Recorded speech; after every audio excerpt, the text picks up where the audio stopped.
Hello, hello, hello. I am back again with another super not sexy wake up video because, as we know, it's when I'm waking up and falling asleep that my mind starts getting busy with these things. So, while it's hot in my mind, I wanted to say something that's kind of super obvious ultimately. Um, but there are a lot of things that we know intellectually that we haven't really internalized or integrated into our deeper sense of understanding. And one of those things is that we cannot live this life completely free of trouble and conflict. And I know that's so obvious. We're like, yeah, we know shit happens, but there's a part of us that denies this. And for some people, that part is much stronger. It's the whole story that this isn't fair. Why is this happening to me? How could this be? The world is cruel. People are untrustworthy. This sort of thing. We just tell the story that, like, well, that's how it is, and there's nothing I can do, and I'm helpless, and it's right to be afraid, and to, to just kind of become passive and like lie there flailing around like, oh, I don't know, I guess that's it. Um, we really do tend to fall into this way of thinking somehow, which suggests to me that somewhere inside of us there's a very powerful little force working to be like, yeah, but really somebody's going to come fix it. Somebody's going to come save us. Somebody's going to make it okay. And we have to listen closely to that part of us and find it and say, listen, that's true, but that somebody has to be us. We have to be prepared to do these things. We have to look out for our own safety, for our own well-being, for the for whatever is required to live a full and fruitful life. That's on us. And yeah, somebody's coming, but it's got to be us. We have to show up for us. And we can't live in fear of conflict or problematic situations. We have to live such that we are training ourselves to meet those challenges and to move through them with grace and skill as much as possible, and to be able to know that we've made it to the other side so many other times, right? And even for people who are really conflict averse, to be like, oh, well, I try not to get into it. You've still had conflict in your life. You can't have made it to the point that you're watching this video that you've not had conflict in your life. It's just not possible. And even if it's only been a handful of times, here you are, right? Here we are having this little moment. And it says that, yeah, it is possible to ultimately reference the fact that we've come through other things we didn't think we could handle. And I was always a little bit irritated by people saying, God doesn't give us challenges we can't handle. Like, it kind of was insensitive and dismissive the way that message was delivered. And so I think the message got lost. We shot the message, not the messenger. Um, yeah, because it does sound trite and dismissive when you're really up against something. But there is also a wisdom and a truth in it. It's true. If we are here, what challenges have we faced that we weren't able to transcend? We're here. That's proof positive. And in terms of stacking evidence, every time we come through a conflict, a challenge, a setback of some sort, we are amassing evidence that we are capable of it. We are the kind of people who can step up to the challenge, who can find our way through it, who can come out the other side. We know this because we've done it. And though we may not feel strong in the moment, we at least have the abiding knowledge that we have done it before. So instead of saying, like, I know nobody's coming for me, listen to the part of you that's still kind of looking over the, like, out at the horizon, hoping, and say, it's okay, because you don't have to look out there. We got what we need in here. It's all right. It's good. It's scary. It's hard sometimes. There are times we're not sure we're going to make it through, but we stay focused on all the times we have. And ultimately, that becomes the story. That becomes the coordinates toward which we are moving. That becomes the objective that we're striving to attain. And it gives us direction and purpose, and it puts us in forward motion Whereas the other story paralyzes us and puts us in this not good, vulnerable position of being basically a prey animal. And I don't want to live on my heels. I want to live in forward motion, engaged with life, pursuing objectives in good directions. And telling that story allows me to traverse so much nasty terrain in my life. It's not like my life is just a cakewalk here. It's that it it's my training arena. Every day I'm out here trying to say, okay, how did we do? What went right? What went wrong? What part did you play? What were the other influences? What can you do to shore up your response next time, right? And do it again and again and condition. Um, I followed a lot of work from Richard Grannon, and he likes to say it's about developing strengths and skills. And that's absolutely it. And when I encounter difficulty, I can either say this bad thing is happening to me, or I could say that this is an opportunity to develop those strengths and skills and condition these responses such that I don't live in fear. I'm not already on my heels when a bad thing comes. Well, bad thing. You never know, because I love the parable of maybe, where the story goes on and on. The one thing happens and it seems like a good thing. It turns out there were consequences. But from those consequences came another positive thing, and this goes on and on.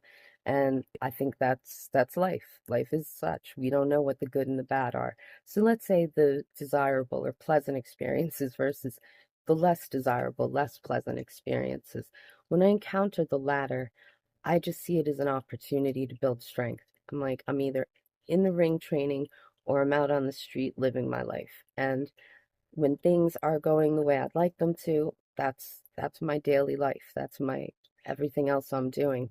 And when things become difficult, I realize it's time to put them up and get sparring, because there are far greater battles in this life than most of us are fighting today. Some of us are fighting those battles today, but even from those depths, even when I've been in the darkest places, fighting the the most difficult forces, this wisdom still applies. Even when I didn't see a light at the end of the tunnel, I could say, yes, but you keep earning your day.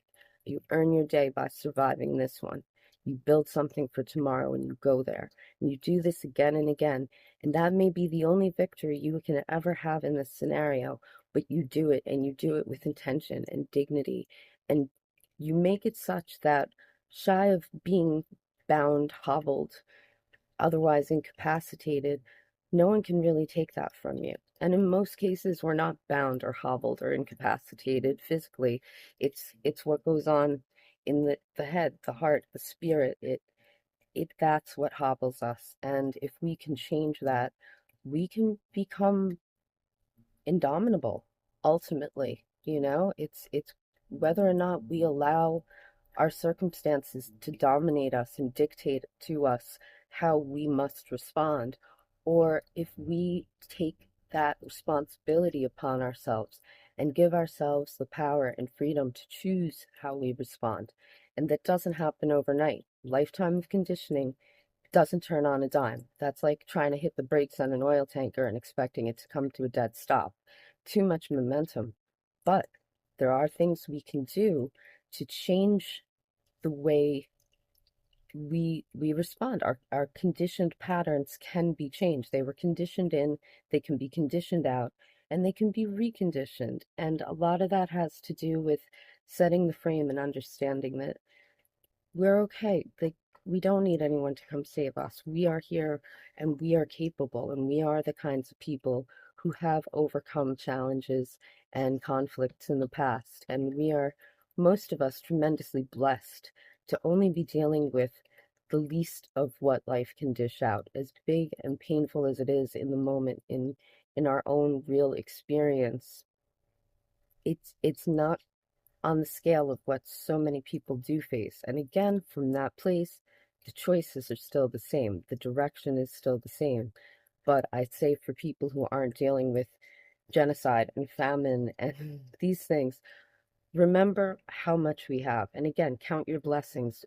always felt like a trite platitude to me, but it's truly a way to